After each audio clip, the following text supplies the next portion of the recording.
एक नगर में भगवान शिव का एक भव्य मंदिर था, जहां हर वर्ष दूर दूर से भक्तजन शिवजी के दर्शन के लिए आते रहते थे। श्रावण का महीना था। दूर दूर से कावड़िए कावड़ लेकर भगवान शिव को जलाभिषेक करने आए हुए थे। मंदिर का परिसर भक्तों की भीड़ से भरा हुआ था। तभी अचानक आकाश में बिजलियां हुई और सोने का एक थाल उतरा। उसी के साथ एक भविष्यवाणी हुई कि जो कोई भगवान शंकर का सच्चा भक्त और प्रेमी होगा, उसी को यह थाल मिलेगा। भविष्यवाणी। मंदिर के परिसर में उपस्थित सभी लोगों ने यह भविष्यवाणी सुनी।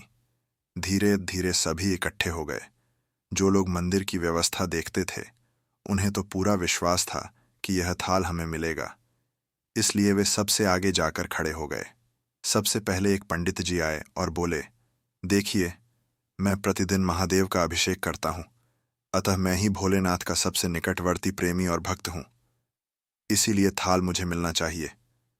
इतना कहकर पंडित जी ने थाल उठाया। जैसे ही पंडित जी ने थाल उठाया, थाल पीतल का हो गया। यह देखकर पंडित जी बड़े लज्जित हुए। उन्होंने थाल यथास्थान पर रखा और वहां से निकल गए। इसी प्रकार वहां उपस्थित सभी पंडितों ने खुद को आजमाया, लेकिन शायद उनमें से कोई भी सच्चा भक्त नहीं था।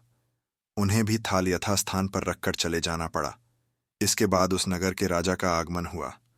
राजा साहब आगे आए और बोले, मैंने महादेव के मंदिर में बड़ी भारी दान दक्षिणा दी है, इसीलिए यह थाल मुझे मिलना चाहिए। इतना कहकर राजा साहब आगे बढ़े और थाल उठाया। जैसे ही राजा ने थाल उठाया, थाल तांबे का हो गया। यह देखकर महाराज भी लज्जित हुए और थाल यथास्थान रखकर एक तरफ खड़े हो गए। महात्मा और भक्त पधारे।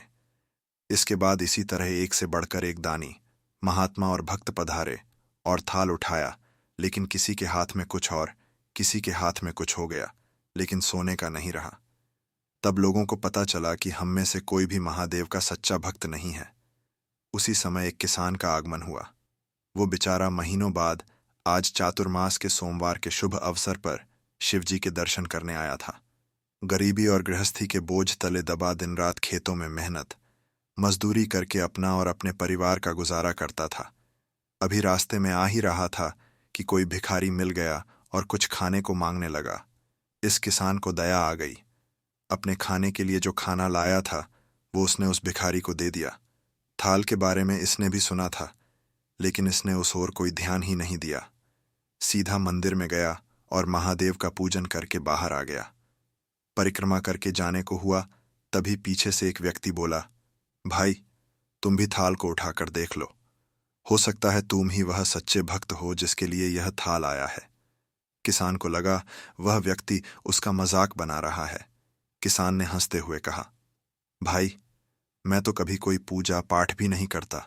महीनों ने एक आध बार मंदिर आ पाता हूं। मैं कायका का सच्चा भक्त। वह अजनबी बोला, भाई, हम तो देख चुके हैं। हमारी भक्ति तो 2 कौड़ी की भी नहीं है। अब तुम भी अपना हाथ लगाकर देख लो। सोने का थाल मिले न मिले, किंतु पता चल जाएगा कि तुम्हारी भक्ति में कितनी सच्चाई है। लोगों के बहुत आग्रह करने पर आखिर उस भोले भाले किसान ने जाकर थाल उठा ही लिया। जैसे ही उसने थाल उठाया, लोगों के आश्चर्य का ठिकाना नहीं रहा। सोने का थाल रोशनी से चमचमाने लगा। यह देख सब लोगों में खुशियों की लहर दौड़ गई। सभी लोग उसके जयकारे लगाने लगे और पूछने लगे कि भाई, तुम ही सच्चे भक्त हो।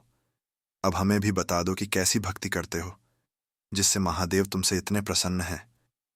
किसान बोला, भाई, मैं कोई भक्ति नहीं करता।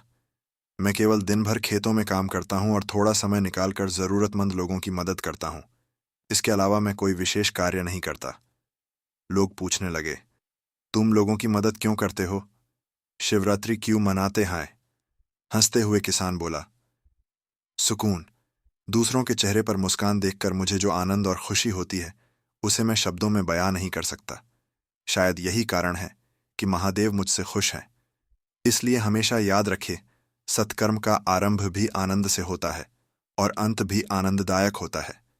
दुष्कर्म का आरंभ भी दुहक से होता है और अंत भी दुखदायक होता है। आप सैकड़ों मील की यात्रा करके भी दूसरों का दिल दुखाते हैं, तो आपकी वह तपस्या, साधना और महादेव का दर्शन धूल के बराबर है। वीडियो अच्छा लगा तो चैनल को सब्सक्राइब जरूर करें।